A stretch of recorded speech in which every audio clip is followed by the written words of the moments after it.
Bonjour à tous, bienvenue à ce webinaire EcoLearn avec Ici et Demain et Hatch. On est un petit peu en retard, donc on va commencer tout de suite avec la présentation de nos intervenants. Donc on a du beau monde aujourd'hui. On a Elena Mathias Casacoblata, qui est docteur en sciences politiques et responsable académique pour EcoLearn. On a également Elsa Boniface, qui est directrice associée chez Ici et Demain, qui est un cabinet de conseil spécialisé dans la stratégie de durabilité, la CSRD et la communication RSE. On a également Min Tran Kim, qui est directeur associé chez Hatch, qui est également un cabinet de conseil qui est en RSE spécialisé en CSRD, stratégie RSE et déploiement gouvernance, entre autres. On a également Laure Collard, qui est Consolidation and Treasury Manager chez Aremon, une société industrielle grenobloise qui est spécialisée dans les solutions de clips et connecteurs pour l'automobile. Et pour terminer, on a Muriel Wong, qui est Head of Sustainability pour le groupe VP, la société internationale de e-commerce spécialisée dans les ventes flash de marques. Donc voilà, aujourd'hui, on va parler d'un sujet assez particulier, c'est 5 choses à faire pour rater la mise en œuvre de la CSRD. Donc voilà, on aura 5 points sur lesquels nos intervenants vont pouvoir échanger. Et on va commencer tout de suite avec le premier. Évidemment, pour bien rater la mise en œuvre de sa CSRD, il faut avant tout ne pas replacer la CSRD dans son objectif européen. Et pour ça, je vais donner la parole à un de nos experts, je vais donner la parole à soit Elsa, soit Mine. Pourquoi pas honneur aux femmes, Elsa, Vas-y, voilà, Elsa.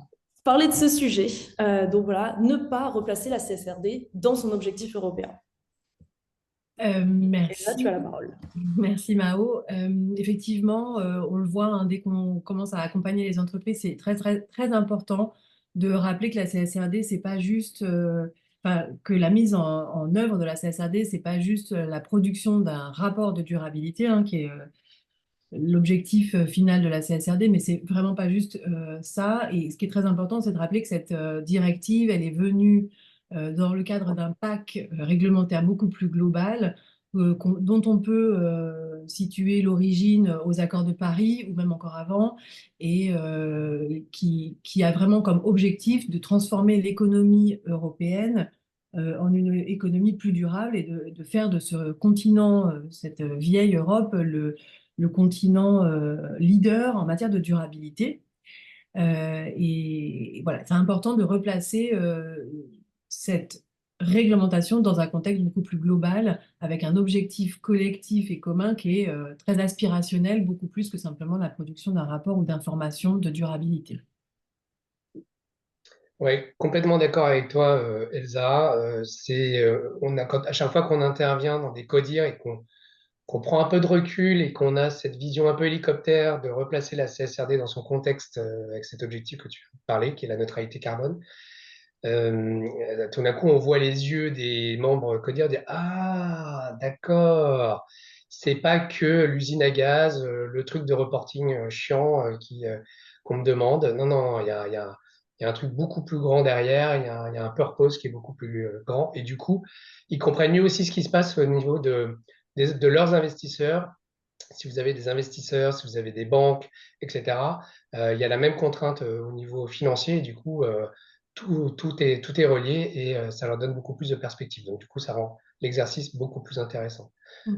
Donc, ne pas replacer la CSRD dans son objectif européen, c'est vraiment un très bon moyen, en tout cas, de corneriser la CSRD comme étant un truc de pure reporting. Et c'est en fait exactement ce qu'on ne veut pas faire. D'accord, très bien, merci beaucoup. Laure, vous avez peut-être quelque chose à ajouter sur ce sujet en tant que, voilà, Alors, bonjour à tous. Oui, effectivement, je peux témoigner que nous, on a essayé chez Armand donc, de ne pas faire cette erreur.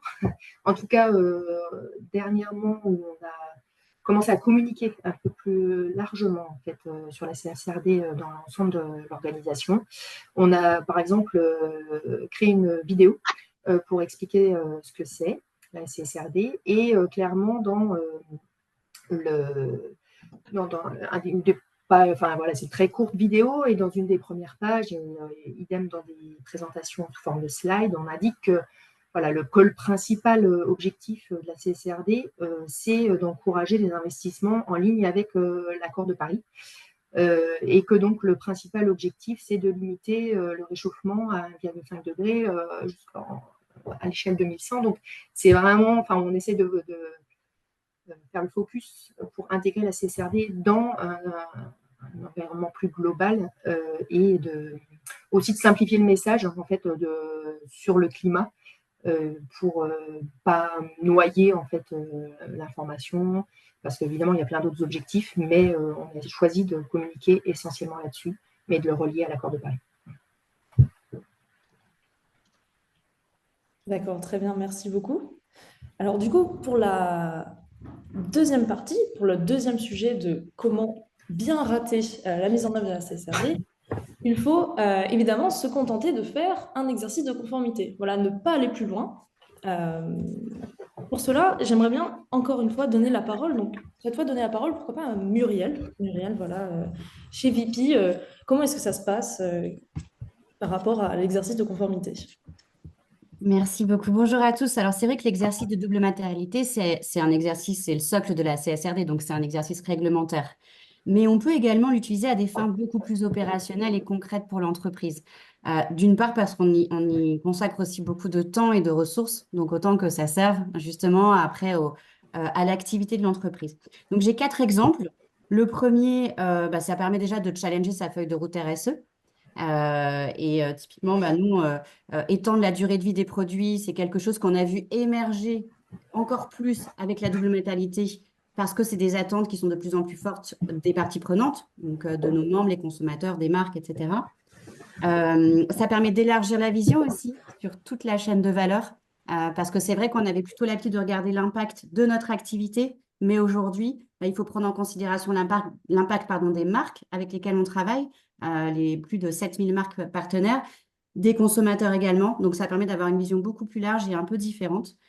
Le troisième point, c'est que ça permet d'avoir aussi un regard externe d'experts sur les méga tendances. Parce que c'est vrai qu'on est à 200% sur nos métiers. On n'a pas toujours le temps de prendre parfois de la hauteur. Et donc, de se faire accompagner par Hatch en l'occurrence, ça nous a permis peut-être d'identifier, en tout cas de rechallenger certaines méga tendances. Donc, typiquement, le vieillissement de la population. Je sais que nous, on est plutôt en train de se dire, comme beaucoup d'entreprises, comment est-ce qu'on va capter un peu plus de jeunes dans nos consommateurs, dans notre audience. Mais finalement, ça nous a permis d'aller creuser, d'aller regarder. Il y a une part très importante quand même de membres qui ont plus de 55 ans. La population, elle a évolué. Donc, qu'est-ce qu'on peut faire? Comment est-ce qu'on peut créer des offres adaptées aussi à cette population qui va consommer différemment, qui va consommer des loisirs, des produits cosmétiques, etc. Et enfin, le quatrième point, c'est un peu la cerise sur le gâteau, c'est qu'on s'est rendu compte aussi quand on a embarqué, ce sera une question peut-être, j'anticipe un peu, mais on a embarqué plusieurs experts métiers dans la démarche et c'est de se dire, finalement, ça nous permet aussi de sortir un peu la tête de l'eau, de réfléchir à un nouveau prisme et c'est toujours intéressant de faire cet exercice.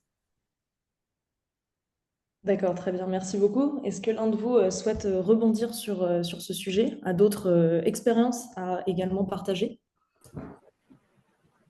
Alors moi, je peux éventuellement, pareil, témoigner sur le fait que chez nous, je dirais, c'est presque l'inverse, c'est-à-dire que la conviction, elle était déjà là avant. Donc la CSRD, je dirais, c'est plus l'élément qui va amener un peu de rationnel en fait et de visibilité aussi dans nos actions justement. Et aussi pour vraiment prouver que chez nous, c'est pas que de la conformité. Enfin, on a déjà le lien vers la page CSRD dans notre site web interne, en fait, qui est sur la première page en fait, du site interne. Et quand on va sur ce site, la première chose qu'on voit, c'est une phrase de notre président, en fait, qui dit clairement que on doit voir la CSRD comme une opportunité d'accélérer notre transformation et d'améliorer notre impact positif sur l'environnement et la société. Donc, c'est vraiment la phrase du président qui apparaît en highlight en fait, sur notre page CSRD. Donc, c'est pour nous clairement une opportunité de rationaliser, de donner de la visibilité et de nous comparer aussi. Je pense qu'il y a un peu le challenge, qu'on va dire, de se comparer à d'autres entreprises de montrer aussi nos résultats à nos financiers, etc. Donc, on le voit plus comme un challenge, comme de la compliance. Cela dit, moi, je suis un peu la financière quand même de l'affaire. Donc, de temps en temps, si je suis même un peu en sens inverse, à devoir calmer un peu aussi mes collègues en disant, il faut quand même qu'on limite notre scope pour être sûr d'être compliante aussi. Enfin, il y a quand même cet aspect-là qui reste à gérer. Ce que vous nous dites, en fait, Laure, aussi, en implicite, c'est que donc la CSRD fait l'objet d'une communication interne auprès de l'ensemble des salariés d'Arémont, que la CSRD est visible sur la page d'accueil de votre intranet. Et en fait, vous avez saisi l'opportunité de cette réglementation pour créer un projet d'entreprise qui soit, qui soit une manière de formaliser un ADN qui est très fort chez vous et qui est porté par la présidence et la direction. Tout à fait, c'est bien résumé. Ouais.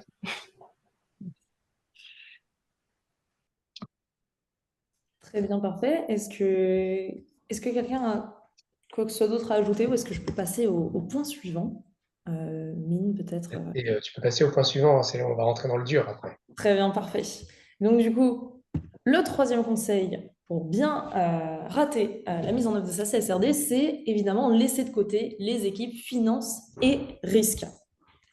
Et donc, pour ça, je laisse la parole à nos intervenants, que ce soit, pourquoi pas, un point de vue directement entreprise, encore une fois, avec Muriel ou Laure, par exemple. Avec plaisir. Alors, c'est vrai qu'on pourrait se dire, c'est un exercice RSE, donc on va le faire dans notre coin et puis on sera plus agile. Mais nous, on n'a pas souhaité suivre ce conseil pour rater l'exercice. Non, on a vraiment intégré la finance et l'équipe des risques, donc la directrice du contrôle, de l'audit du contrôle et des risques chez nous et pareil, le directeur financier et leurs équipes ont été hyper présents. Déjà parce que ça permet finalement de co-construire, de les engager dans la démarche et de s'assurer qu'on a les mêmes référentiels. Quand on fait cette étude des risques et des opportunités, on a la même façon d'identifier ces risques que quand on identifie les risques pour le business, enfin les risques et les opportunités. Donc ça, c'est hyper important. Ça permet aussi un peu, je dirais, d'ouvrir les chakras finalement sur d'autres approches qu'ils n'ont pas toujours l'habitude d'avoir en mettant ce prisme aussi RSE sur les grandes tendances qu'on a évoquées tout à l'heure ou les grands enjeux RSE. Donc ça, c'est même important aussi pour eux et de les intégrer ensuite à long terme. C'est un premier exercice, mais l'idée, c'est que maintenant que l'exercice a été fait, on va pouvoir le faire perdurer. Et puis, je dirais que ça va au-delà de la direction financière et des risques. C'est aussi, je pense, une façon d'embarquer les autres départements. Donc, c'est d'intégrer aussi, pourquoi pas en fonction des organisations, le marketing, le légal, le commercial, la logistique, etc. Parce que ça permet encore une fois de diffuser cette notion dans toute l'entreprise. Donc, le fait d'avoir cette co-construction permet aussi, je pense, d'optimiser l'adhésion dans l'entreprise et d'en faire un exercice très concret et pas uniquement un exercice réglementaire. Je dirais pour rebondir sur ce que tu disais, pour tous ceux qui nous regardent et qui nous écoutent, d'un point de vue très opérationnel, ça veut dire quoi? Ça veut dire que dans l'équipe projet qu'on avait, donc on avait des réunions toutes les semaines, et dans l'équipe projet était intégrée évidemment l'équipe de Muriel, mais également l'équipe des risques, l'équipe donc qui participait à nos réunions hebdomadaires. Ça, c'est un point hyper important. Pour tous ceux qui nous écoutent, si vous n'avez pas forcément un département risque, parce que ça, c'est souvent dans les grandes entreprises que vous avez des départements risques, donc il faut associer des gens de la finance qui vont se mettre à travailler les risques. C'est vrai que dès lors que vous descendez en termes de taille d'entreprise, de grandes entreprises à ETI ou PME, c'est très rare qu'il y ait une approche risque qui soit réalisée, qui soit concrète, parce que c'est vraiment quelque chose qui est très anglo-saxon comme façon de raisonner, et c'est quelque chose qu'on a moins dans la façon de penser franco-française. Et donc, c'est un très bon exercice pour les départements finances de structurer une démarche risque. Et donc, il faut le saisir aussi comme ça, comme opportunité, et de le vendre comme ça au département risque et au DAF pour qu'ils travaillent là-dessus, parce que généralement, cette démarche n'existe pas. Donc, ça vous permet de la structurer, de réfléchir avec eux sur les seuils, c'est-à-dire que le nerf de la guerre, là, de façon hyper concrète, c'est que vous allez mettre en place une échelle de scoring. Et donc, qu'est-ce qui est un risque niveau 1? Qu'est-ce qui est un risque niveau 2? Qu'est-ce qui est un risque niveau 3 et niveau 4? Est-ce qu'on parle que de sous? Est-ce qu'on parle chiffre d'affaires? Est-ce qu'on parle d'EBITDA? Est-ce qu'on parle de marge? Quand quand vous faites 8 milliards d'euros de chiffre d'affaires, c'est pas la même chose que 2 milliards ou que 600 millions. Donc les seuils financiers que vous allez fixer avec vos DAF vont varier. Et donc ça, idéalement, ça doit être validé par la direction générale. Et donc c'est toute une nouvelle approche qu'on amène et toute une nouvelle façon de penser qu'on amène au comité de direction.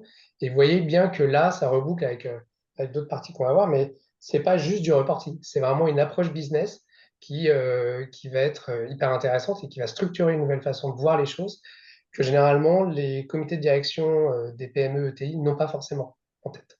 Donc c'est hyper stratégique. Pour terminer là-dessus, je dirais on a eu une boîte du CAC 40 qui n'est pas là, hein, que nous on a accompagné, où quand on a amené la matrice des risques et l'échelle de risque, le DG a fait mais c'est quoi ces seuils, c'est n'importe quoi. Et donc en fait pour la première fois il jetait un œil à cette échelle de risque. Donc du coup avec le DAF ils sont allés revoir leur copie. Mais voilà, ça met le doigt sur un certain nombre de sujets qui sont souvent laissés de côté et aujourd'hui anticiper les risques dans le bazar qui nous entoure, c'est hyper important. Et là, vous pouvez peut-être aussi justement apporter votre témoignage d'une entreprise dont la culture du risque n'est pas au cœur des drivers d'organisation. Tout à fait. Bon, mais déjà, moi, en tant que financière, donc je suis la preuve que si je suis là, c'est que voilà, la finance a été quand même assez largement impliquée, par contre, chez nous, dès le départ. Donc, je dirais, nous, on n'a pas fait l'erreur côté finance. Je suis donc représentante, moi, de la finance dans l'équipe RSE centrale, déjà depuis au moins 3 ans. Et j'ai participé, enfin j'ai bénéficié de formations justement avec Ecolearn, mais comme l'ensemble de l'équipe RSE centrale d'Arimont. Donc moi je suis pas du tout plein temps évidemment, hein, mais donc on a des représentants de chaque département. Mais depuis qu'on s'est lancé dans le projet CSRD, la finance est beaucoup plus impliquée. Clairement, on apporte notre compétence, je dirais, sur la partie data, auditabilité, effectivement, gestion des risques, fixation des seuils, etc., qui souvent est un peu moins quand même une compétence prégnante chez les gens des équipes RSE. Par contre, peut-être l'erreur, on a été moins bon pour impliquer nos collègues des risques. On a un département risque en fait chez nous, mais ils étaient un petit peu loin en fait du sujet. Et je dirais que là, on vient de les rattraper à l'occasion de l'exercice de double matérialité. Puisque là, c'est une approche qui vraiment, par contre, ressemble à ce qu'ils font la plupart du temps, mais qui partageait très peu avec nous inversement. Donc, je dirais que ça nous a permis de nous rapprocher, de comprendre ce qu'on faisait les uns les autres. Et c'est à cette occasion, voilà, de l'approche de double matérialité que finalement on a vraiment parlé avec le risk manager, qu'il a participé aux cotations et même qu'on a commencé à se parler de quel outil on pourrait prendre pour faire la CSRD plus tard, par exemple, parce que lui, il a déjà un outil pour faire des matrices de risque, etc. Donc, voilà, c'était un peu sur le tard, mais effectivement, on s'est rendu compte que là, c'était évident, en fait, qu'on avait besoin d'eux. Peut-être Muriel, si tu peux rebondir, je pense que Laure, c'est un super témoignage et côté VP, tout le travail avec le département risque, ça a suscité un véritable engouement et un véritable intérêt de leur part. De partager ça, parce que ça aurait... Bien sûr, ils ont été très présents et c'est vrai qu'on disait tout à l'heure, ça permet aussi parfois aux équipes d'avoir un prisme nouveau, typiquement de prendre en considération maintenant quand on va aussi réfléchir au risque, finalement tout l'impact du textile dans notre activité, donc des marques textiles et d'avoir une vision encore plus large en fait quand on va évaluer aussi les risques et les opportunités chez VP. Donc, chez nous, par exemple, ça s'est traduit. Il y avait, je disais tout à l'heure, la directrice de l'audit du contrôle qui était très présente, mais au quotidien, dans les fameuses réunions hebdomadaires qu'on avait avec Hatch pendant près de 4 mois, on avait la responsable aussi de la gestion des risques qui était présente et le responsable du contrôle de gestion. Donc, et ponctuellement, dans les ateliers, voilà, il y avait d'autres personnes, mais finalement, ça va infuser aussi, ce que tu disais, Laure, ça va renforcer finalement cette prise en considération de la RSE dans leur département. Et juste pour terminer là-dessus. On passe du temps sur ce troisième point, mais il est tellement crucial, je trouve. Quand on a travaillé avec des équipes risques, justement, je trouve que pour reboucler avec le fait que ça doit pas être avec notre deuxième point, qui n'était pas un truc purement réglementaire, mais vraiment un élément stratégique et business, je trouve qu'il y a deux choses qui sont hyper importantes. La première, c'est qu'effectivement, l'échelle de cotation doit être la même que celle des risques financiers, on va dire, classiques, traditionnels. Je Pour le qu'un, plus sois. ouais, carrément, ouais, c'est ça, c'est que euh, un risque niveau 4, quelle que soit son entrée, soi-disant extra-financier en fait, au final, ça reste du financier. Et donc, un risque 4, ça reste un risque 4. Et donc, il faut qu'il y ait la même lecture pour un comité de direction d'un niveau 1 à un niveau 4 ou un niveau 5, ça dépend de votre échelle. Et la deuxième chose qu'on a faite, je trouve, chez VP, qui était hyper intéressant, c'est que le cadre de la CSRD, on parle de différents horizons de temps, court terme, moyen terme, long terme. Et chez VP, peut-être Muriel, tu peux parler de ça. On s'était calé sur un espace-temps particulier. Oui, oui, qui était lié en fait à notre plan strat finalement. Parce que chez VP, on a aussi on a un plan strat sur 3 ans, ça va très très vite. Donc parfois, si on arrive, on leur dit voilà, on veut se projeter à 10 ans, c'est pas toujours évident. Mais donc, on s'est vraiment calé à la fois sur le scoring au niveau financier, sur la même grille que notre département des risques, mais également sur cette temporalité, se dire bah voilà, il y a des occurrences qui vont être très rapides et très rapides, c'est maintenant ou moins d'un an. Après, voilà, dans les échelles, on s'est vraiment calé sur le plan strat pour que quand on définisse un élément du plan strat, ce soit aussi aligné avec ce qu'on est en train de notre discours aussi sur ces risques et opportunités, pardon. Ouais. Et on disait, je me souviens, bon, ça c'est dans le plan strat 1 ou le prochain plan strat. Et en Mm. fait, pour un codir, tout de suite, ça fixe la temporalité. Voilà. Et donc, on parle le Faire même, les choses le même concrètes. langage. Exactement. Bah, écoutez, parfait. Je vois qu'on a eu beaucoup de choses à dire sur ce point-là. Je vais enchaîner directement avec le point 4, un point très important. Évidemment, pour bien rater sa CSRD, il faut voilà, se contenter de traiter les sujets de manière superficielle. C'est très important. Et pour cela, bah, je vais encore une fois laisser la parole à nos intervenants. Pourquoi pas, encore une fois, commencer avec un témoignage entreprise, Laure ou Muriel? Vas-y, Laure. Alors, voilà. Oui, voilà, pardon. Ben oui, alors nous, on a fait je dirais que ça s'est fait presque dans le sens inverse, c'est-à-dire qu'on avait commencé déjà à traiter les mêmes sujets, mais avant d'avoir la contrainte CSRD, en fait, ou la vision CSRD. Donc, nous, on a vraiment déployé dans chaque département, et donc dans notre équipe RSE, il y a des responsables de chaque thème. Et donc, chacun avait déjà commencé à travailler, je dirais déjà depuis au moins 2 ou 3 ans pour définir des KPIs, les calculer, etc. Donc, et avait déjà mis en place une organisation. Et donc, ça s'est relayé maintenant qu'on a la CSRD, où on fait, je dirais, c'est plus de la formalisation finalement qu'on est en train de faire. Mais les fondamentaux et le niveau de détail, enfin, je dirais même la CSRD finalement nous a obligés à resserrer un peu. Et on va même resserrer un peu, et on ne va pas forcément publier tout ce qu'on fait et publier par exemple tous les KPI qu'on calcule. On a même frustré un peu, j'ai l'impression, certaines personnes, parce qu'on leur dit bah non, ça, en fait, finalement, ça ne va pas être matériel, donc on ne va pas reporter dessus.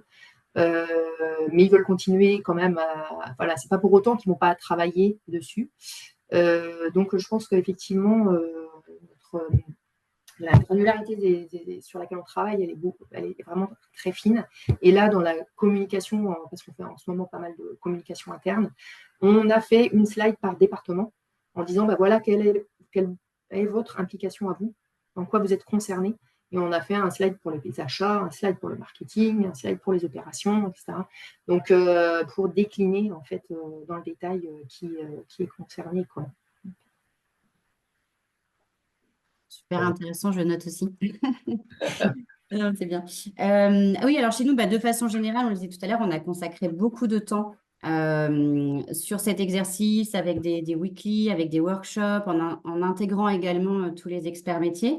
Et de façon générale, on est hyper exigeant aussi chez VP, notamment quand on va produire quelque chose pour être sûr que ce ne soit pas uniquement de l'intuition. On va aller solliciter les experts métiers pour avoir de la data.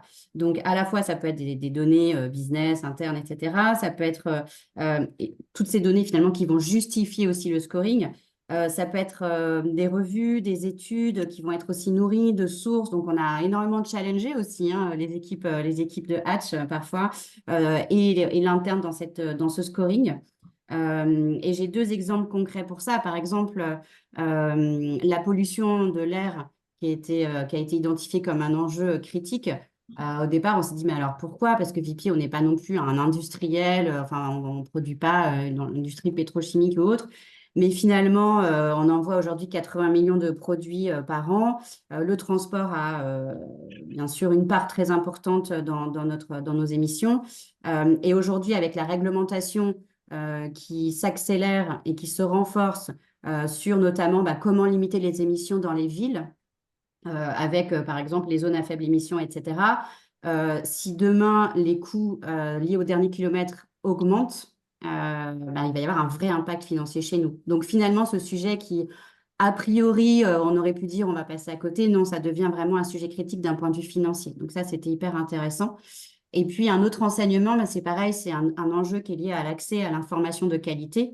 Donc bien sûr, c'est quelque chose qui, en tant que marque ou e-commerçant, on fait attention à ces sujets et on a notamment la loi AGEC qui nous pousse aussi à aller un petit peu plus loin sur l'affichage des caractéristiques environnementales des produits. Mais ça a été identifié aussi comme une opportunité financière, pas uniquement comme une contrainte. Pourquoi? Parce que si demain on améliore finalement le taux de conversion parce que on a travaillé sur une meilleure information sur la caractéristique des produits, sur la taille, sur le guide des tailles, sur les filtres, les chatbots, etc., ou les recommandations, et qu'on arrive à voilà, améliorer ce taux de transfo, finalement, voilà, il y a un vrai impact financier derrière. Donc, c'est deux exemples concrets qui montrent que on a été creusé très, très loin et ça nous a permis finalement parfois de réorienter un peu nos intuitions ou en tout cas de conforter ce scoring. Si je peux compléter par les expériences qu'on a pu avoir dans les accompagnements qu'on a fait, on propose des ateliers, enfin on anime des ateliers donc, de cotation pour lesquels on réunit autour de la table des personnes qui viennent de partout dans l'entreprise, des opérations, du marketing, la RH, le juridique, donc les risques, la finance. Ils viennent souvent, parfois, un peu à reculons ou dubitatifs parce que comprenant pas forcément ce qu'on va leur demander de faire ou ayant peut-être un peu peur de ce qui va leur être demandé, là, d'avoir un avis, de poser une cotation sur des sujets sur lesquels ils ne sont pas experts, de le faire tous ensemble. Donc, on anime des ateliers de consensus et donc chacun vient avec sa connaissance de l'entreprise, son métier, sa vision qui est souvent un peu anglais parce que chacun a son rôle en fait dans l'entreprise qui est un rôle différent de son voisin, le RH et la finance, c'est pas le même rôle. Donc chacun vient avec sa vision et en fait, ces ateliers, c'est pour eux l'opportunité d'enrichir leur connaissance de l'entreprise, enfin connaissance et compréhension de l'entreprise et comment elle fonctionne, puisque on se met à travailler sur des sujets qui sont pas enfin, qui sont connectés mais pas le cœur de métier pur, et on va vraiment les creuser ensemble. Et on a des clients qui nous reviennent en disant, en fait, c'est vraiment super d'avoir enfin allumé la lumière dans toutes les pièces. Est-ce qu'on arrête de parler d'un sujet vaguement en faisant semblant de tous savoir de quoi on parle? Et là, on se pose vraiment les questions de, voilà, c'est quoi nos impacts? Comment est-ce qu'on les mesure? Il y a des gens autour de la table enfin, voilà, c'est une ouverture de compréhension nouvelle à chaque fois. C'est quoi les risques concrètement? Est-ce qu'il y a des opportunités? C'est quoi les menaces? Et de quoi on est dépendant? Et voilà. Donc, des gens qui venaient souvent dubitatifs ou parfois même à reculons ressortent hyper contents, soit d'avoir une meilleure connaissance de l'entreprise, soit d'avoir enfin une meilleure compréhension des enjeux et une feuille de route claire sur comment on fait pour creuser et prendre le sujet à bras-le-corps. Donc, cette double matérialité, elle a quand même beaucoup d'atouts pour créer du lien du lien au sein de l'entreprise. Effectivement, moi je peux facilement aussi rebondir en 2 mots là-dessus, sur le fait que je pense que ces ateliers de cotation ont été très appréciés en fait chez nous et le fait de mettre tout le monde ensemble, les gens concernés apparemment sur différents angles pour parler de la même chose et se mettre d'accord, effectivement en mode consensus sur une cotation, c'est un exercice, je pense, super intéressant et qui a fait confronter plein de points de vue. C'était vraiment, tout le monde était ravi quoi, d'avoir échangé là-dessus, d'avoir prendre du temps pour échanger là-dessus. Ouais, et puis ça reboucle avec ce qu'on disait sur les risques et la finance aussi, c'est que du coup, ça leur ouvre les chakras, mais pas que à eux, à tout le monde. Le point que Elsa, tu viens de citer, c'est vrai, on l'a vécu de la même façon, avec un côté un peu vie ma vie, avec le fait d'avoir tout le monde dans la même pièce et de se dire, ah, mais il y a ça. Et de temps en temps, ils découvrent plein de choses qui est faites dans l'entreprise. Ils se disent, ah, ben on fait ça, je savais pas, ou je me rendais pas compte que ça coûtait tant, ou que le risque était celui-ci, etc. Donc il y a un bénéfice, comme tu dis, là, d'allumer la lumière dans toutes les chambres. Je trouve que l'expression est très bonne et qui fonctionne très très bien dès lors qu'on fait ce type d'atelier. Et le dernier point que je voulais rajouter, c'est effectivement, c'est d'aller creuser et de se rendre compte que souvent, il y a tout le monde pense que ah, je crois que, ou je pense que, ou j'ai le sentiment que. Et en fait, là, on va faire un peu du market sizing sur un peu tout, c'est qu'on va vraiment aller creuser la data. Augmentation du coût de l'énergie, projection à plus 30 d'ici 2030. OK, c'est combien dans votre PNL l'énergie? Et quand on projette ça, du coup, est-ce que par rapport à la grid scoring qu'on a établi ensemble, on est plutôt en risque 1, 2, 3 et 4, etc. Donc, si vous faites ça sur une centaine ou 200 zéros, eh ben, voilà, vous commencez à avoir une vision très rationnelle, très creusée des sujets RSE global qui touchent votre entreprise. Merci beaucoup, Mine. Et justement, ton intervention sur le fait d'essayer vraiment d'embarquer, toutes vos interventions sur le fait d'embarquer justement tous les collaborateurs de l'entreprise m'amène au dernier point suivant, qui n'est autre que, évidemment, très important, ne pas inclure son COMEX. Et pour cela, je vais laisser la parole à Muriel, qui va nous parler un petit peu de comment est-ce que ça s'est passé à VP. Mhm. Alors, effectivement, on peut se dire, ben, c'est un exercice RSE, c'est un exercice réglementaire, ça prend énormément de temps, je ne vais pas inclure le COMEX immédiatement. Et finalement, on l'a fait différemment, bien entendu. Donc, on les a embarqués dès le début dans le projet avec des interviews individuelles de chaque membre du COMEX. Donc, ça permet aussi de comprendre, même si Hatch avait réalisé notre première matérialité il y a 5 ans, mais déjà de se remettre un peu dans, OK, quelle est la vision de l'entreprise au-delà des aspects RSE, où est-ce qu'on va, comment on y va, quels sont les plans strat, etc. Et puis eux, ça leur permet déjà d'être sensibilisés sur un premier point. OK, CSRD, qu'est-ce qui va se passer? Enfin, c'est vraiment les questions qu'on a abordées dans le début de ce webinaire.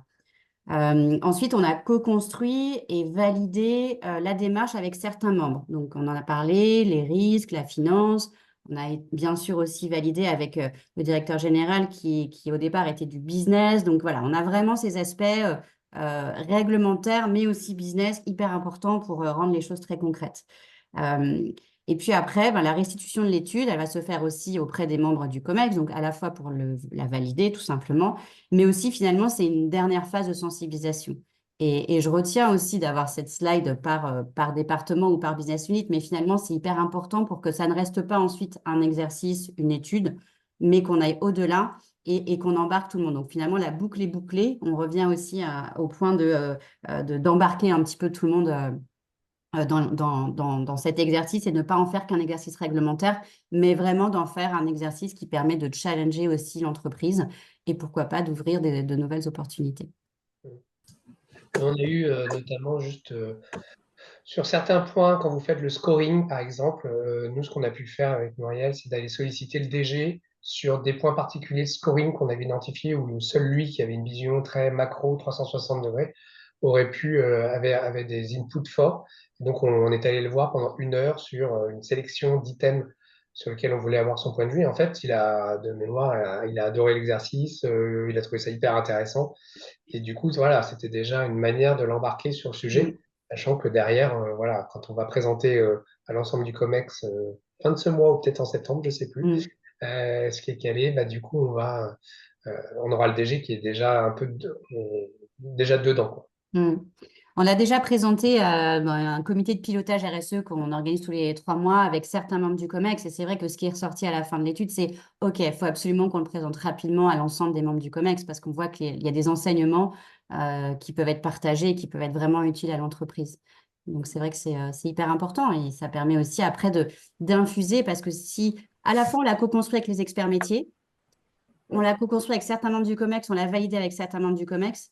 Donc, en termes d'adhésion et d'appropriation, c'est beaucoup plus simple que si on avait confié ça uniquement à un cabinet externe en disant, bah voilà ce qu'ils nous disent et voilà ce qu'on doit faire. Non, on est vraiment dans la co-construction et on l'a produit ensemble, en fait. On a été guidés, on a eu cette expertise sur énormément de sujets, des méga tendances, à la méthodologie, à voilà, toutes les étapes qu'on a faites ensemble.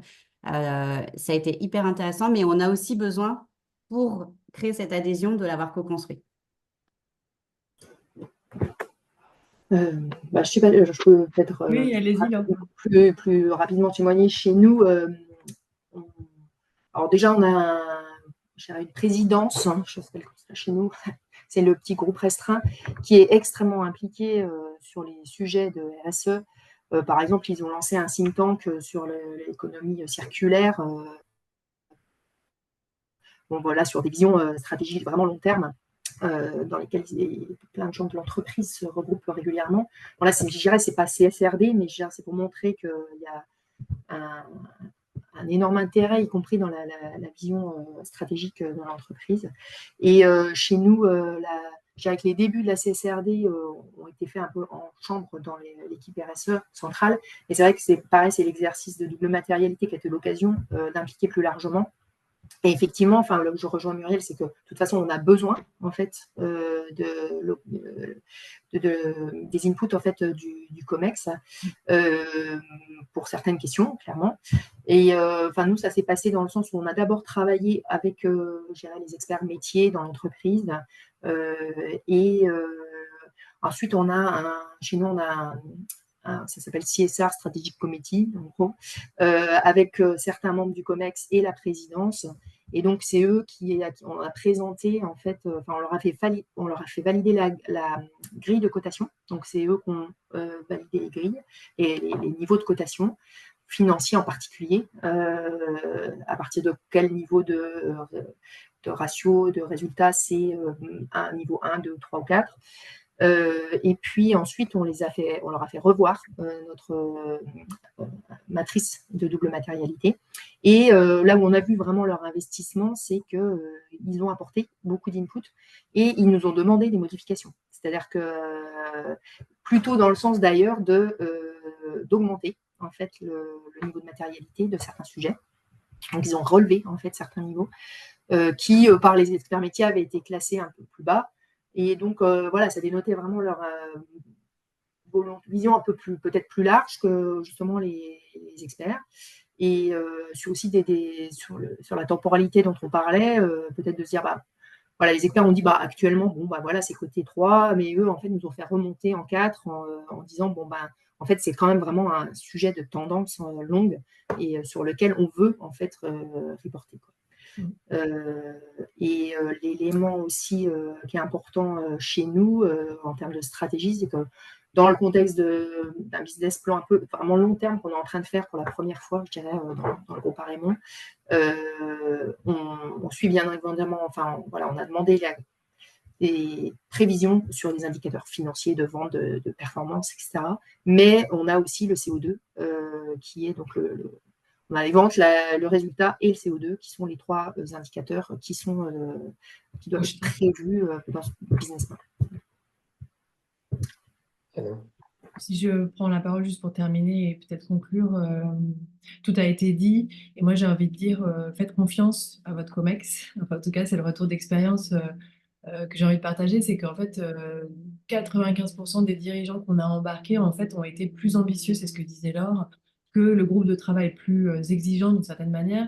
Soit ils ont rehaussé la matérialité de certains sujets, soit ils ont réintégré certains sujets dans la liste des sujets matériels par rapport à la version qui était proposée initialement par le groupe de travail. Et ils le font souvent de manière très sereine et en fait très stratégique, c'est-à-dire c'est un sujet sur lequel il faut qu'on travaille, donc mettons-le dans le haut de la pile et à l'ordre du jour de nos priorités. Ouais, carrément. Et je dirais que si jamais vous êtes dans une configuration, donc là je m'adresse à toutes les personnes qui nous écoutent et qui nous suivent, si vous êtes dans une configuration où malheureusement c'est un peu cornerisé quand même, euh, dans un coin très réglementaire, vous pouvez utiliser le cadre de la double matérialité un peu hors CSRD, entre guillemets. Avec un exemple très concret que je vous donne, c'est que nous, on a utilisé le cadre de la matérialité financière, donc la double mat, on va dire, avec dans un séminaire de 3 jours avec le groupe L'Occitane, par exemple, où on a animé la thématique L'Occitane dans 10 ans.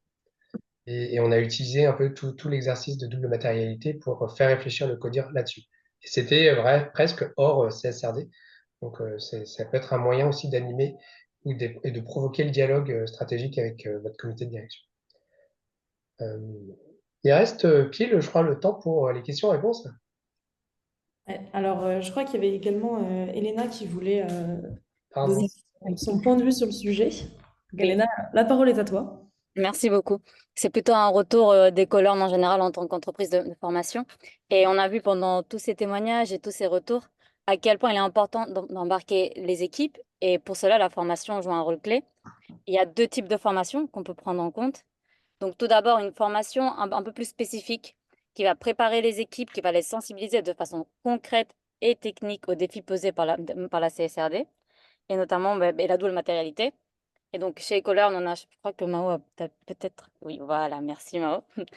Justement, en partenariat avec Ici et Demain, qui partage toute sa connaissance et son expertise pour accompagner les équipes qui vont être confrontées à cette mise en œuvre de la CSRD. Mais comme on l'a bien vu, la CSRD est aussi à concevoir comme un marchepied, comme un tremplin pour la stratégie de la durabilité de l'entreprise. C'est un peu cette opportunité d'accélérer la transformation dont a parlé Laure dans le point 2, je crois que c'était. Et donc, d'où la pertinence d'un deuxième type de formation qui vise à sensibiliser de façon plus large les équipes pour en fait les embarquer toutes dans un véritable projet d'entreprise. Et donc, Laure a aussi mis en avant comment en fait, toutes les équipes sont concernées de façon différente, avec l'importance des communications internes, des slides pour chaque équipe. Et donc, notamment pour former les équipes à large échelle, en fait, il n'y a rien de tel qu'une bonne formation en ligne, et notamment, merci Mao, le manager la durabilité en entreprise, qui donne un bon panorama à travers de ces 10 leçons, de tous les enjeux de durabilité qui peuvent se poser aux entreprises. Et donc, ça permet justement d'accompagner cette vision plus large de cette construction. Et donc, alors, ainsi, au moment où on va se lancer dans tout ce qui est collecte de la data, on va mobiliser des données qui vont justifier tout ce qui est scoring, lors des ateliers de cotation, notamment dont tu as parlé Elsa aussi. Mais en fait, l'ensemble des collaborateurs et des collaboratrices vont déjà être plus impliqués et plus préparés pour identifier les impacts, pour pouvoir mesurer les impacts et être conscient de tous ces enjeux, tous ces enjeux de durabilité qui se posent à l'entreprise. Et merci beaucoup pour la parole, Maud. Merci, Elena. Merci beaucoup, Elena. Et du coup, comme Mine le disait, c'est parfait. Il nous reste 10 minutes pour répondre à vos questions. Donc, je vois qu'on en a eu plusieurs. Je ne sais pas si les intervenants, vous en avez vu quelques-unes qui vous intéressent, sur lesquelles vous avez envie de répondre en premier. Si jamais, moi, j'ai pris le temps d'en lire quelques-unes. Je pense qu'il y a une question, notamment de la part de Caroline, qui sera plus adressée du coup cette fois à Elsa et à Mine, qui nous demande, donc voilà, parmi les demandes actuelles que vous avez en tant que cabinet de conseil, quelle est la part en fait des entreprises qui perçoivent l'exercice comme un vrai exercice stratégique et non comme un rapport supplémentaire? Et, cette question, du coup, elle est associée à 2 autres questions. Donc voilà, quelles seraient les bonnes pratiques, là où les bonnes pratiques pour arriver à faire passer le message de cet enjeu stratégique et systémique, et en général, qui est-ce qui pilote ce sujet la plupart du temps? Est-ce que c'est plutôt les DAF, les directeurs RSE, développement durable? Voilà, je vous laisse la parole. Tu fais bien d'ouvrir sur la question de qui, parce qu'en fait, il n'y a pas une entreprise, c'est pas une entité monolithique, et moi, je crois pas qu'on ait d'entreprises qui soient venues. Si, on en a quelques-unes qui sont venues nous voir avec cette idée que c'était purement réglementaires, mais du coup, on ne travaille pas avec elles. En fait, elles en sont encore à la réflexion de comment elles vont aborder le sujet. Et en fait, dans l'entreprise, il y a des personnes qui ont très bien saisi la dimension stratégique et d'autres pas. Donc la difficulté, c'est quand le décideur n'a pas saisi la dimension stratégique. Et hier encore, bah, j'étais en animation de formation et j'avais des personnes dans des entreprises qui sont effectivement aux prises avec un dirigeant qui n'a pas encore vu l'intérêt. Et je crois que la bonne pratique qui marche le mieux, ça reste d'être convaincu par un pair. C'est-à-dire que euh, cette personne, elle nous parlait de la CSRD, elle nous disait que ça avait été le même problème sur une autre problématique, sur un autre sujet, je ne sais plus lequel, et qu'il avait fini par comprendre quand un autre dirigeant en qui il avait confiance lui a dit que lui, il s'était engagé sur le sujet. Et ça, je crois que c'est clairement un des leviers qui fonctionne vraiment très bien. Voilà, quand le directeur RSE dit la RSE c'est très important, c'est vrai que parfois certains dirigeants peuvent se dire oui bah c'est normal, il joue sa partie et je ne changerai pas d'avis. Je ne sais pas comment toi tu vois les choses, Mine. Ouais, alors moi je suis d'accord avec toi que c'est souvent, en fait il y a plusieurs typologies d'entreprises, parce que là il y a eu la première vague avec beaucoup d'entreprises cotées où effectivement il y a un côté peut-être un peu plus reporting, parce que ils ont l'habitude, ils ont des équipes RSE calibrées et tout, donc voilà, c'est une évolution de ce qu'ils ont à faire et donc du coup paf, on va un pas plus loin avec la CSRD. Donc là, il y a peut-être un côté de temps en temps une tentation que ce soit un peu trop réglementaire. En tout cas, moi, c'est ce que j'ai pu voir. Et à l'opposé, on a une deuxième vague où il y a pas mal d'entreprises pour lesquelles toutes ces réflexions et la RSE, en fait, maintenant, c'est contraint et c'est nouveau. Et du coup, moi, je dirais, en tout cas, dans les demandes qu'on traite, on a 15% où c'est vraiment, on veut tick de box et on n'en a rien à secouer. Et voilà, et 85% qui se disent non, mais quitte à le faire, autant le faire bien et que ça nous apporte quelque chose. Donc, ça, heureusement, c'est plutôt ce type de ratio qu'on a vu, nous en tout cas. Et puis, par rapport à ton exemple, je dirais que oui, les pairs, ça c'est clair. Et nous, en tout cas, alors ça dépend s'il faut convaincre ou pas. L'avantage, c'est que c'est réglementaire, donc il faut le faire. Donc, ça, c'est cool. Et nous, souvent, on commence par des interviews en one-to-one avec l'ensemble du comité de direction et on bannit le mot RSE. En fait, on parle business.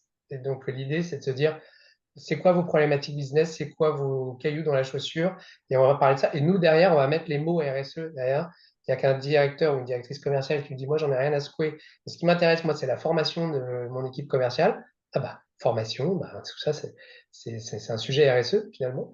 Mais on va pas lui dire. En fait, on va le faire parler pour essayer de faire ressortir les grandes thématiques et pouvoir après avoir des éléments de prise et leur parler, en tout cas, avec leur langage et leur faire toucher du doigt derrière qu'en fait, ils parlent RSE sans le savoir et que c'est éminemment business, ces éléments-là. Donc, c'est comme ça que souvent, nous, on arrive à nous. Et après, sur le pilotage, qui était dans la question que je vois, je pense que les combos dont on a parlé, on a dit qu'il fallait absolument impliquer la direction financière. Un combo RSE, DAF, en tout cas, ça marche très bien. Et clairement, dans les temps forts, comme on l'a évoqué, de faire venir, en fait, il ne faut pas qu'il y ait d'angle mort dans la connaissance de l'entreprise pour que ça diffuse et que tout le monde, qu'il y ait ce vie ma vie, en fait, qui se joue et qui est hyper intéressant euh, pour la diffusion de la culture RSE en fait, dans l'entreprise. Ouais, moi, je suis totalement alignée aussi avec Mine sur finalement le fait d'avoir un discours très business pour faire passer les choses. Nous, après, chez Vipier, alors on n'est pas coté, mais on est quand même soumis à la réglementation. Aujourd'hui, on produit une déclaration de performance extra-financière. Donc, on a aussi effectivement la structure pour faire du reporting, etc. Néanmoins, on ne veut pas passer tout notre temps dans du réglementaire. On n'est que deux en RSE. Donc, l'idée, finalement, cette CSRD, elle nous fait quand même aborder le sujet maintenant, alors qu'on l'aurait peut-être pas pris tout de suite en disant non, non, mais on n'a pas le temps, on doit quand même se concentrer sur le pilotage des projets, etc. Et donc, elle a quand même permis finalement à faire cet exercice qui a été hyper intéressant, qui a eu des initiatives qui vont pouvoir être déployées aussi d'un point de vue plutôt activité d'entreprise et pas uniquement RSE. Mais c'est sous l'angle de la réglementation finalement on a eu cette impulsion. Donc, c'était intéressant sur ces deux aspects. Il y a des questions très opérationnelles aussi qui peuvent être intéressantes à traiter. Euh, je voyais, alors ça c'est une question pour toi Elsa, tu vas adorer. Je viens de trouver le QNR. Depuis tout à l'heure, je cherchais. Je me disais, mais où il voit toutes ces questions? Ouais, mais y a-t-il des tentations de choisir des indicateurs ou des scores dans l'objectif d'être mieux évalué? C'est Émilie qui nous pose cette question. Des indicateurs ou des scores dans l'objectif d'être mieux évalué à l'heure de se comparer avec les autres acteurs du secteur et par les investisseurs. Quels sont les garde-fous? Il y a des dans je savais des indicateurs. Bah, en fait, le garde-fou, c'est la CSRD qui dit s'il y a un sujet qui est matériel, voilà la liste des informations que vous devez reporter à propos de ce sujet-là. Et on ne choisit plus les indicateurs, si c'est ça la question, qu'on va reporter. Euh, Donc après sinon, ce que je peux comprendre, ce serait de choisir quelles sont les thématiques qui sont matérielles, parce qu'on est fort dessus, et donc on va être mieux noté.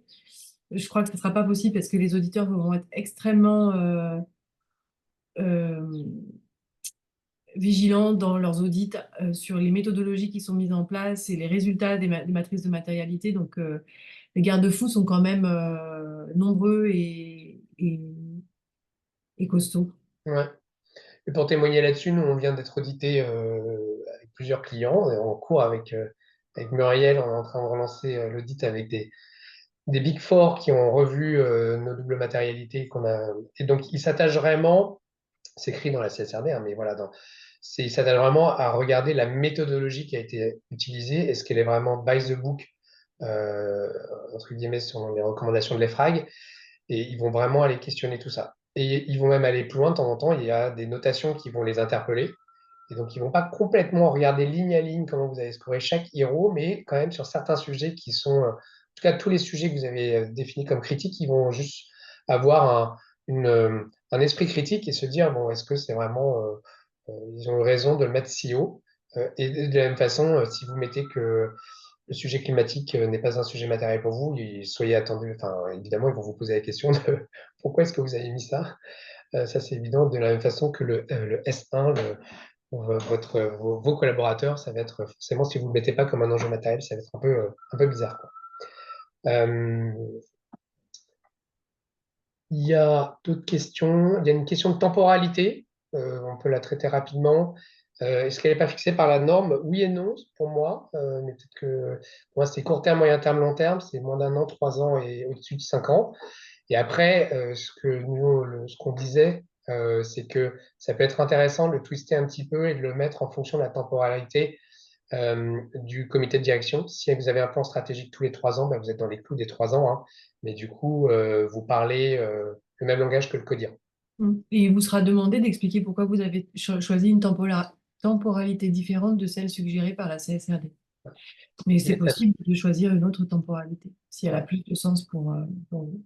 Ouais, et ça se justifie bien pour faire ce que je viens de dire. Et je pense que les auditeurs qui sont passés derrière nous là-dessus vont se dire, mais on comprend bien. Il y a vraiment l'esprit de la loi qui dit que quand même, faut toujours remonter à ça, je trouve. C'est qu'on est là pour transformer les entreprises et transformer globalement l'économie européenne. Et donc, si ça passe par le fait qu'il faut adapter les réflexes et la façon de penser des codires, on est à la marge, hein, là. Et c'est des petites adaptations, et ben faisons-le, parce que du coup, ça va aider les codires à mieux se projeter et à mieux comprendre ce qu'il y a. On a également une question, cette fois qui va s'adresser plus à Muriel ou Laure, qui serait plutôt sur euh, comment est-ce que la démarche a impacté vos relations avec vos parties prenantes. Est-ce que je vous laisse répondre. Alors, je peux commencer. Effectivement, on a fait un sondage dans le cadre de cette double matérialité auprès de 220 000 membres en Europe, auprès de tous les collaborateurs et auprès des marques, ce qu'on appelle les strategic accounts et local heroes. Donc, hyper intéressant aussi, après, parce qu'on le fait rarement, de sonder ces membres sur tous ces enjeux RSE qui avaient été définis par les équipes en interne, les experts métiers au moment des ateliers. Et typiquement, il y a un sujet, par exemple, quand on voit la matrice et qu'on compare par rapport à celle qui avait été faite il y a 5 ans, j'en parlais tout à l'heure, prolonger la durée de vie des produits. Donc, c'est quelque chose qui est de plus en plus attendu aujourd'hui par nos parties prenantes. mais on voit aussi à la fois les attentes et on voit aussi la perception de VP sur ces sujets. Est-ce que VP traite le sujet ou pas? Et on s'est rendu compte que il n'y avait pas forcément une perception aussi importante sur prolonger la vie des produits, alors que finalement, c'est notre ADN, hein, la seconde vie des produits. Nous, on vend que des invendus. Alors, on a plusieurs offres aussi sur la seconde main, etc. Donc aujourd'hui, on s'est dit, voilà, c'est une attente de nos parties prenantes. Comment est-ce qu'on peut faire pour y répondre? Peut-être que c'est plus de communication, c'est plus d'offres autour de comment prolonger, une fois que vous avez acheté votre produit, la durée de vie aussi de votre produit, avec toutes ces offres aussi d'entretien, de réparation, c'est peut-être de l'éternalisation, pardon, des fiches produits. Donc, on va aussi peut-être adresser ces sujets parce qu'on a vu que c'était important par rapport à une population, à nos parties prenantes. Moi, très rapidement, je n'ai pas beaucoup à rajouter parce qu'en fait, pour nous, ça n'a rien changé. On n'a pas fait de démarche particulière avec nos parties prenantes à l'occasion de cet exercice parce qu'on a considéré qu'on avait déjà des informations. On n'est pas retourné les voir. En fait. Voilà. On a utilisé des données qu'on avait déjà, des informations qu'on avait déjà et de la documentation, mais on n'a pas retravaillé avec des parties prenantes externes. On va dire. Mais même sans les changer, je compléterais aussi, en fait. C'est-à-dire que parfois, ça conforte aussi dans les actions qu'on a mises en place. Il y a un deuxième sujet qu'on a évoqué aussi avec Mine, c'est la diversité sur notre site, la diversité des mannequins.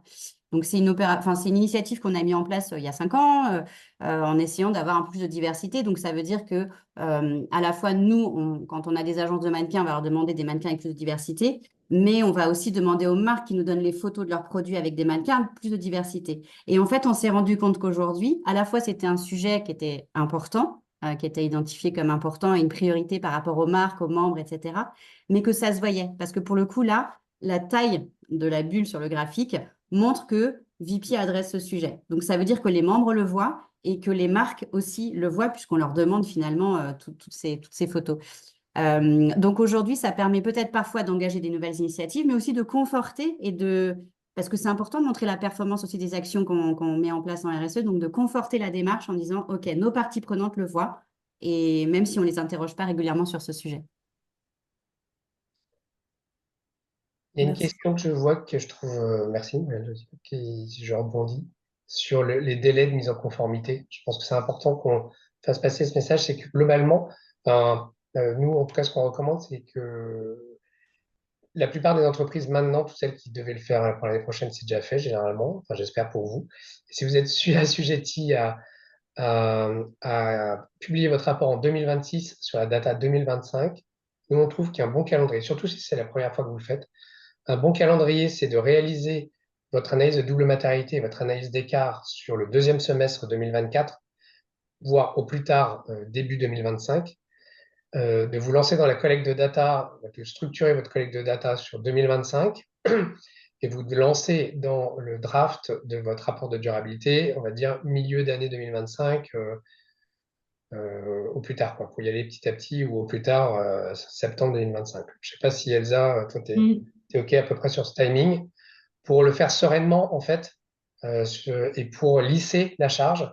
Je pense qu'il va y avoir beaucoup d'entreprises qui vont se réveiller milieu d'année prochaine en disant quoi.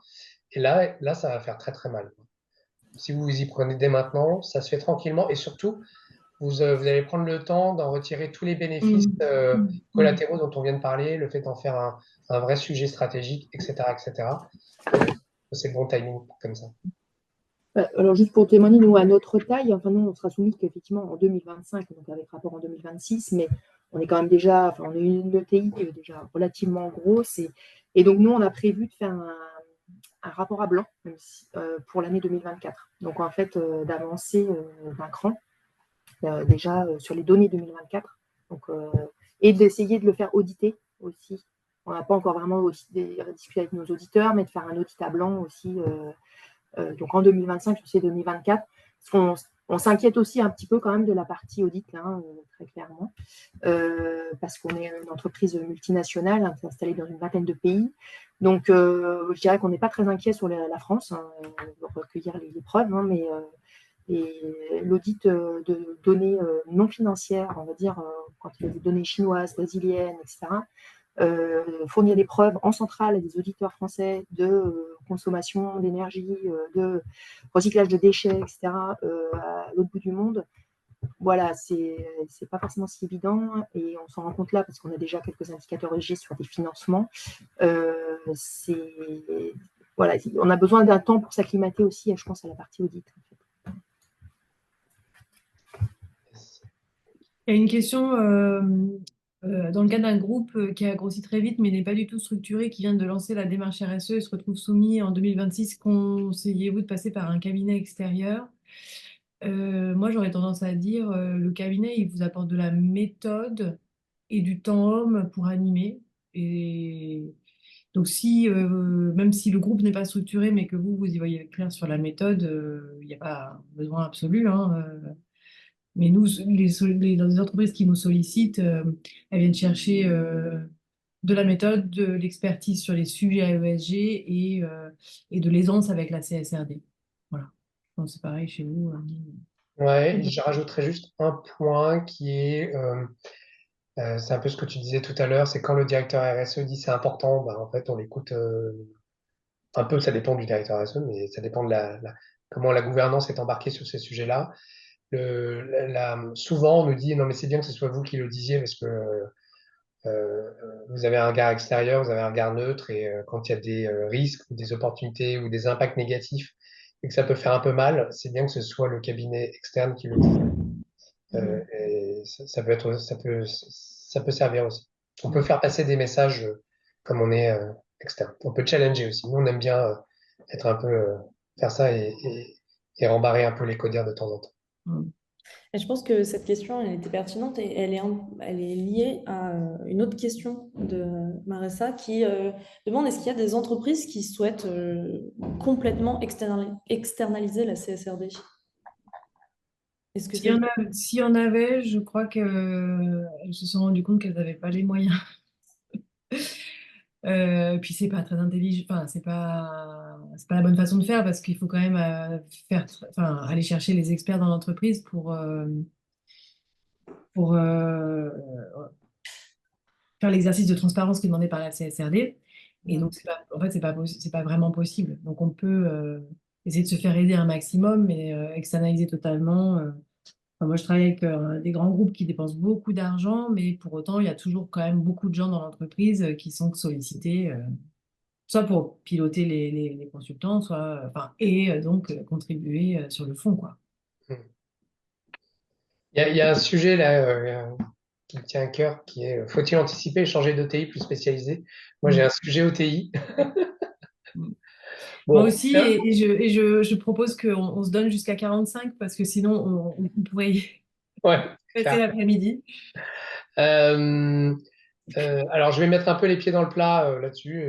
Peut-être que parmi tous les gens qui sont en face de nous, il y a des acteurs là-dedans. Mais il y a un sujet, c'est que aujourd'hui, en tout cas, nous, on est beaucoup confrontés au fait que des entreprises ont des CAC et leur CAC propose de faire leur CAC donc financier, en tout cas sur la partie financière, et qui disent mais on va faire votre double matérialité et puis etc.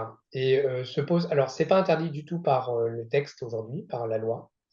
Hein, soyons clairs, donc ils ne sont pas du tout hors la loi. Après, il y a une problématique d'éthique, c'est-à-dire, nous, on connaît des OTI qui s'interdisent de faire ça en disant on ne peut pas être conseil et vérificateur. Donc, il y a un vrai nœud ici qui n'a pas été statué dans aucun texte ou par aucune instance. Mais il y a un côté un peu pernicieux et en fait, le sujet, c'est le suivant, c'est que la double matérialité va réduire le nombre d'indicateurs sur lesquels vous allez devoir reporter. Et puis après, dessus, vous allez faire votre analyse des cas, puis après, vous allez faire votre rapport de durabilité, et après, vous allez être audité.